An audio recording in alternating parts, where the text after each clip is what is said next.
Hey, what is up, everyone? It's Zach, aka Keats39 here. No screen record today. My second monitor, I don't have it hooked up right now, so. But gonna go ahead and get right into this one. Got a nice little, was it 10 games tonight?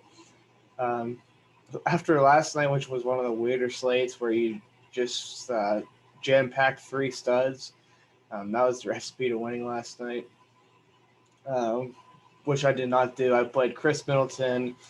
He put up a big old stinker, so wasn't a great night for me. But I know people that if you didn't play him, you are looking really good. Um, so getting into this one, a couple of interesting spots here. The first one I'll start with is Denver, Washington. Denver yesterday had a lot of chalk. Very good chance it happens again today. It'll come down to whether or not. So they have a lot of guys on the injury report. Gary Harris and Monte Morris were upgraded to questionable. There's a chance that they try to force him to play, or not force him to play, but try to tough it out really, just because they have so many guys that are hurt. Um, so I'm just gonna as of now I'm gonna act as if they're both out. They didn't play yesterday, so I'm just gonna say they're not playing today. Um, really like Facundo Campazzo, if that's how you say his first name, out of Real Madrid. He's been pretty good this year when he's gotten his minutes. Played 40 last night. I wouldn't really expect that again. Oh, it's very possible. Um, and he'd probably be the top value on the slate and the top chalk. Um, But like if he's a good play. If even if one of those two play, if they both play, I'd probably be off. But even if just one play, I'm fine with playing him.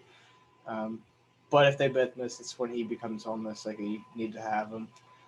Um, but yeah, like I kind of expect better games from guys like Michael Porter, who I'm going to talk about in a second. Jermichael Green, um, R.J. Hampton. Like I expect those guys to have like they were all off for yesterday. So I expect him to be a little better here, so I could cut in the Campazzo's minutes, um, but maybe not.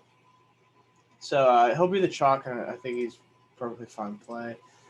Next to him, Michael Porter Jr. only played 24 minutes yesterday, and he was awful. 0 of 8 shooting, 0 for 5 from 3. Um, Mullen was talking. He says he trusts him to get out of the slump. He's been playing really bad as of late.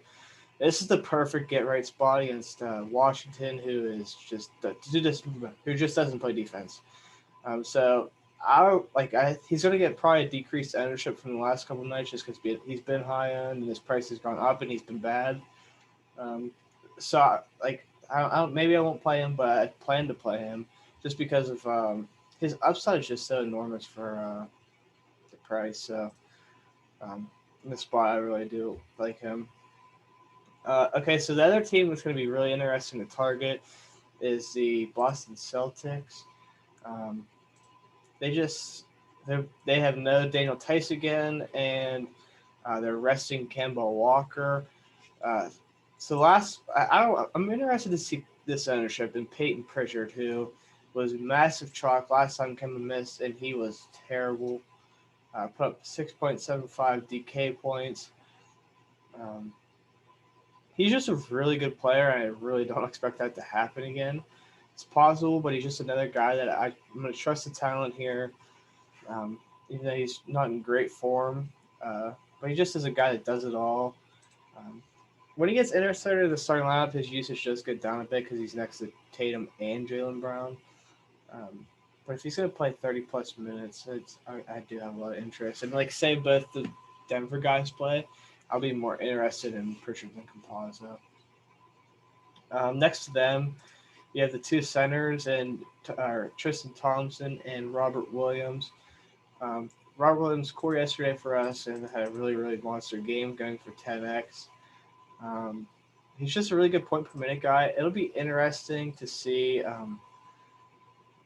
what they do because when Atlanta goes to their second unit, they go relatively small. So there's probably like at least a 10% chance that Robert Williams could DMP. I really like a 90% sure he gets in this game and probably plays really well. But it's at least worth noting. Um, but Tristan Thompson, got 28 minutes yesterday, which was really nice to see. 9 points, 12 boards. He had a lot. He had.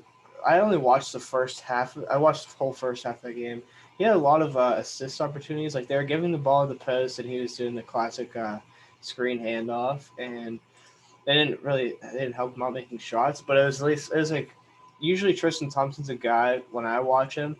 It seems like he does everything himself. Like he gets his points by getting the offensive board and scoring like that. And then an occasional like pick and roll where he gets a alley oop.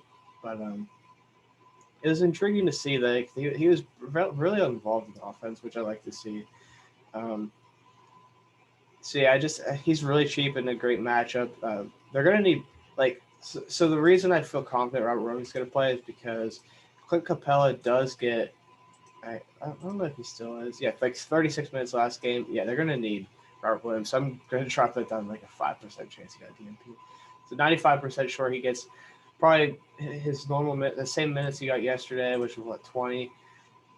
It's 28 minutes for Tristan Thompson, 20 for Robert Williams. I'd expect something close to that. And on a back-to-back, Tristan Thompson has been banged up this year. Maybe Robert Williams can squeak a couple more minutes. But yeah, this matchup, 3.1K, it's going to be really hard for me to fade him. He's just such a good point per minute guy and gets a really good matchup. And then next to them is Jason Tatum. When Kemba Walker misses, if he handles the ball more, as you'd probably understand. His assist numbers are really, really intriguing the last couple of games. 8, 4, 7, 9. His shot hasn't been falling, and he's still getting 40 points. He had 23 the game before, but 41, 60, 41, and hasn't shot above 50% in any of these games. He's been really, really bad shooting, actually. Hasn't shot over 50% in like a long time. But yes, like if he has a good shooting night, like he's gonna be probably the top stud. Maybe not the top, but maybe the top point per dollar stud. So it's just really tough for me to fade him in this really good matchup too. Last guy I want to talk about is a guy I don't know if I'm going to play because it's only a 7 o'clock game, but Michael Carter Williams. He gets the small forward tag, which is really nice, as he's going to be the point guard. Got 30 minutes last game after it was not a back-to-back, but a second game back. And he's getting a lot of shots up, and he's handling the ball a lot next to Nikola Vucevic. 48 plays, it'll hurt a little bit, but we already know Cole Anthony's out. We already know Aaron Gordon's out. We already know Fultz is out, obviously. So he's going to probably get a lot of minutes. He's going to get a lot of shots just because that team is just really struggling. It's a matchup with the Knicks, who are pretty solid defensively. But just anytime I can get a guy at 4.9K that plays the point guard but is listed as a small forward, I like taking advantage of that. So, that's going to do it. Make sure you hit the like and subscribe button. Be around for a lot because I already mentioned a lot of injury news. There's a lot more. So it should be a pretty fun slate later.